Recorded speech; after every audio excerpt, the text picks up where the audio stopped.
get into the football here. A lot of football stuff to get into. John McMullen over at 97.3 ESPN.com. He's got a couple of news stories up, and one of them has to do with the end of the DGB era there, John. Today, just a random day in June, right before NBA free agency, there is a new NFL free agent, Dorial Green-Beckham.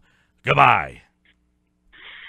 Yeah, we all knew it was coming. It was just a matter of when. And for whatever reason, the Eagles decided to pull the trigger today. Obviously, the numbers told you he wasn't going to make this team, barring significant injuries. You had Alshon Jeffrey, Torrey Smith in free agency, Mac Holland, Sheldon Gibson in the draft, and you already have the guys that were here. It was clear, as I said, he was on the outs. And the fact that they made the move today, I don't think there was any real, strategy behind it. It just was one of those times where you're trying to bring in the camp arm. You make that deal official with Dane Evans to be the fourth quarterback. And Dorial Green-Beckham, actually, this helps him in a lot of ways because he's got a little time to catch on with another organization before training camp starts instead of being cut far later in the summer. So in a lot of ways, it's sort of a favor to him and will allow him probably to be employed quicker than he would have been. But when I look at it, and I know a lot of people have said what a failure it was, and clearly there's no doubt about that. Obviously it didn't work out, the trade, but I still believe it was a worthwhile gamble because Dennis Kelly, who they traded for Dorial Green-Beckham, simply wasn't in their plan. So, I would agree that it was worth taking a shot. You got a guy 6'5", John, 4.4 speed. He was the number one receiver in his high school class. Many people thought he would have been a high first round pick if he had his head on straight. But what was it about him that he has not been able to put it together? Is it that he's just not focused? He can't walk and chew gum. Doesn't listen. Is he lazy? Why is this guy with an abundance of physical tools so, inconsistent and has struggled throughout his NFL career? Well, I think a lot of it, and you use that term lazy, and I think there's two levels of lazy. There's like my type of lazy, where I'm going to have a donut for breakfast instead of get something good. And then there's a pro athlete lazy. Dorial Green-Beckham is in tremendous shape. He obviously keeps himself in good physical condition. He's not a lazy human being, but compared to other NFL receivers, especially really, really good NFL receivers, he would be described as lazy. In other words, he doesn't have their work ethic. He doesn't have the extra gear to become one of the best route runners in the game like Antonio Brown. He doesn't have that extra drive to what you just mentioned about Ben Simmons, to be working out at 2 o'clock in the morning. I'm pretty sure Dorial Green-Beckham's not thinking about that. He's got all the physical skills, but I always say when you're talking about NFL players and you're talking about Hall of Famers, the guys at the very top level, they all have different skill sets no matter the position, but they all have one thing in common, and that's a tremendous work ethic. John McMullen, 97.3 ESPN.com. A lot of Eagles news today, including this surprise from Josina Anderson, John. Darren Sproles telling Josina Anderson that he expects LeGarrette Blount and Ryan Matthews to split early down work for the Eagles. I thought Ryan Matthews was going to be released once healthy. He is going to be released once he can pass a physical. Did Darren Sproles not get the memo? No, I think Josina Anderson didn't get the memo. And kind of just, if you're – remember, I talked about it a little bit yesterday. If you're covering the NFL on a national basis, you're not in a particular city. It's hard to keep on top of every particular situation that's developing. I think that's a clear indication. Now, as far as Darren Sproles goes, he's a teammate. He's on the team. He's going to mention his name. That's the way NFL players work. Until he's gone, he's still a part of it. but everybody around the Eagles understands Ryan Matthews is gone. He wasn't at off-season work at all. He wasn't at mandatory minicamp. He wasn't asked to show. It's not like he's sitting behind the scenes rehabbing. This is all about when he's healthy enough to pass a physical, then he'll be released. He is not part of the Philadelphia Eagles' plans for the 2017 season. John, how do you see the running back split breaking down then, whether it's with Matthews and obviously not with Matthews? Then how do you see that breaking down? Well, I think LeGarrette Blount is going to be obviously the starting running back, and he's going to be the guy certainly in short yardage situations. Darren Sproles is obviously going to be the third down back, and then you have to see the complement. The Eagles spent a lot of the spring trying to get Donnell Pumphrey involved and try to get him up to speed and learning this offense. We'll see if they can get him on the field quickly. We'll see if he can hold up at 175 pounds. All of that comes into play. I think that's their preference, that because he's so explosive, they'd like to get him in the mix. If not, then you talk about Wendell Smallwood. But those are the four backs that are going to be in the conversation for playing time. Because of some of the poor play for the offensive line last year, were we able to see enough to draw a picture on what Doug Peterson wants to do with the running game? Or are we able to determine what ideally he'd like to do with it and how he wants to use it? Well, I think that's one of the big question marks we have to see. I mean, it was pretty evident last season that he sort of defaulted to the passing game, a lot like Andy Reid would do. Now, the one caveat you can put on that is the Eagles didn't have a big-time back. Although they were pretty effective running the ball when they did run it, it was sort of piecemeal. It was sort of running back by committee, but he certainly didn't strike me as a coach that wants to run the ball first. Let's put it that way. He seems to want to pass the ball, and this is a passing league. So that's certainly no surprise in this type of era, but I think most people would like to see a more balanced approach, and I think it needs to be at least a little more balanced than it was last season. Talking with John McMullen, 97.3 ESPN.com. Check out his piece on Dorial Green-Beckham getting released, and also a story that Jimmy Kempski from PhillyVoice.com had. We'll give him the props for that. According to a source, and there's some updates on this now, that middle linebacker Jordan Hicks, John, injured his hand on a honeymoon, and apparently it's a broken finger. So that doesn't seem to be a big deal, right? No, yeah, it looks like it's going to be a 3 or 4 week injury. Broke it evidently getting out of the pool in Greece.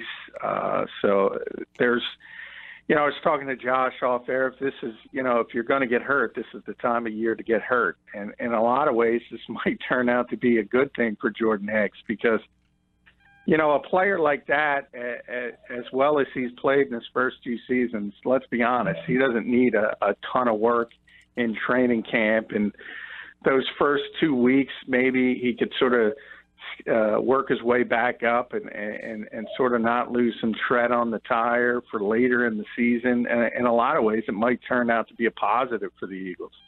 Yeah, I know earlier it was like, hey, he hurt his hand in Greece, and you're thinking, JPP, what did he do? Did he shred something up here? Was he having a little fun around the 4th of July, which is coming up on Tuesday, and, apparently just a broken finger or, something on his hand that's pretty minor. So, but it says something that he video conferenced the Eagles doctors. He's, that speaks to his character, don't you think, John? Yeah, I think it does. I mean, obviously, if you look at that situation, obviously he's in Greece, so he's not going to be celebrating the 4th of July. But if you look at the JPP situation in the aftermath of that, he didn't really have a lot of communication with the Giants, and it was part of it was because of how serious the situation was, and I think part of it was because he was embarrassed a bit of what happened. But yeah, I mean, Jordan Hicks, he hurt himself, and he videoed and did. Obviously, he's not going to cut short his honeymoon for something that's not all that serious, nor should he. But I think it does speak to his character to immediately tell the Eagles and give them all the information that they could possibly get until he gets back to Philadelphia. I think that is a positive. So even if it's not as serious as Eagles fans or people initially thought, it does kind of highlight how shaky their depth is at linebacker, right? Is there anything they could do to shore up their depth chart at linebacker? Because it doesn't look as rock solid as maybe I'm sure people would hope it is. It could be. No, it's not. Zach Orr's out there. He's not going to retire. And obviously he's a second-team All-Pro, but you're not looking for a player of that caliber to be a backup. Although they did it last year with Tulloch.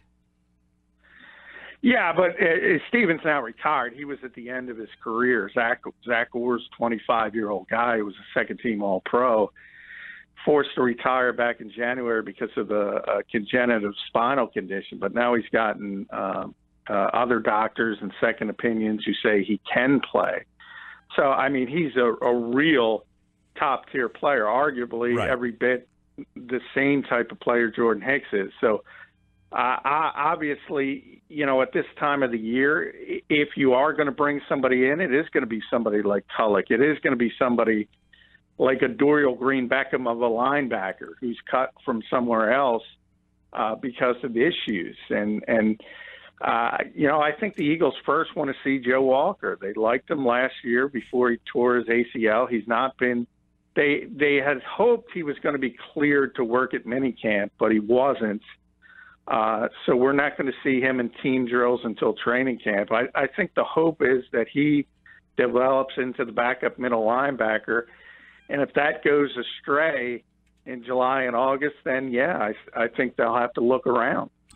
John McMullen's with us, 97.3 ESPN.com. Follow him at JF McMullen. And don't forget his national columns over at FanRag Sports NFL. And this kind of talks about what we did a little bit yesterday on the Peters stuff, is now they have the ability to bring in maybe a more seasoned backup at that position if a younger guy doesn't work out.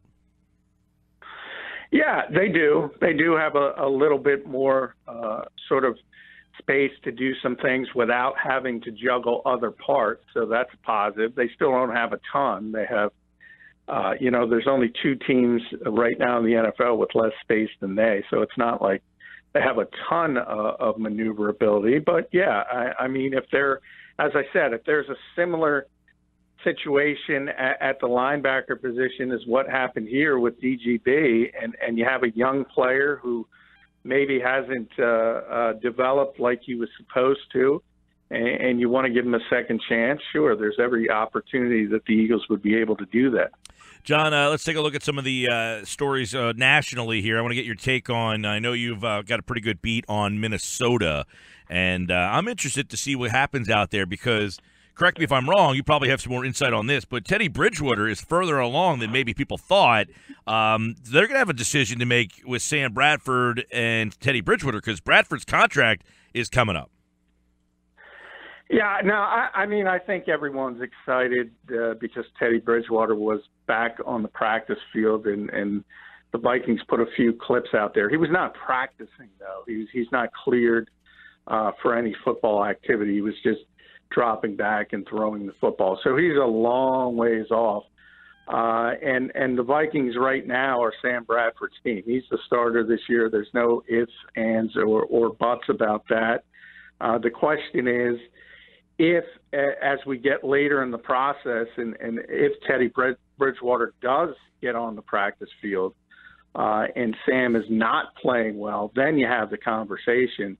And, we've talked about Sam. He's here for years and years and years. Sam, he's a good player. He's tremendously accurate as a thrower, but it's never really transferred into any team success anywhere. And at some point, the gravy train's going to stop rolling.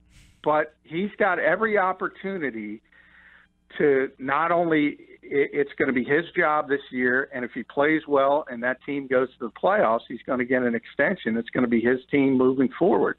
The seriousness of the Teddy Bridgewater injury, a lot of feel-good stories. As I said, the odds are still dramatically against him returning anywhere near to the player he was before that injury. John, from one signal caller to another, Brett Favre, there's stories out there that maybe he'd someday rejoin Green Bay as either a coach or a GM. Your take on Brett Favre perhaps returning to where he began or going into some sort of front office role?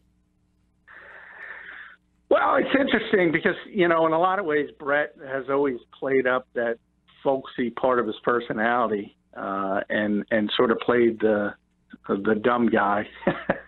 And now he wants to take over an NFL team as a general manager or coach. I couldn't imagine it in Green Bay as the general manager because, they've been they're like the gold standard as far as front offices go, going from Ron Wolf to Ted Thompson. And now I think ultimately it'll be John Dorsey whenever Ted Thompson does retire. And then you talk about coaching. In a lot of ways, I compare it to Mike Schmidt here in Philadelphia. He's always wanted to be the Phillies manager, but he doesn't want to do the legwork to get there because he's a superstar. And he didn't want to manage in the minor leagues, and he didn't want to do all the grunt work you have to do to get to that type of position. I'm not sure Brett Favre would want to do that grunt work either. Hey, John, I know this Amazon Prime video has been going around. Did you get a chance to see the Jeff Fisher? And, it's very impactful to see him there. He stands up for those of you out there who haven't seen the video. He's up in front of his coaches in I guess it's like a coaches meeting. And he says, unfortunately, I won't be there this weekend. I was just fired. And the reaction from at least one of the coaches in there was almost like perplexed. I mean, he shoved his chair back and just put his head down. Well, I think that was possible. I thought the most interesting part to me was Mike Singletary was the one who actually went up at the end and gave Jeff Fisher a hand. Was that who that was? Thank you. Strong hand. Yeah. And Fossil, who took over as the interim coach, he was the one who kind of had his chair kind of pulled back. And I think he said to himself, hey, I'm going to get a chance here.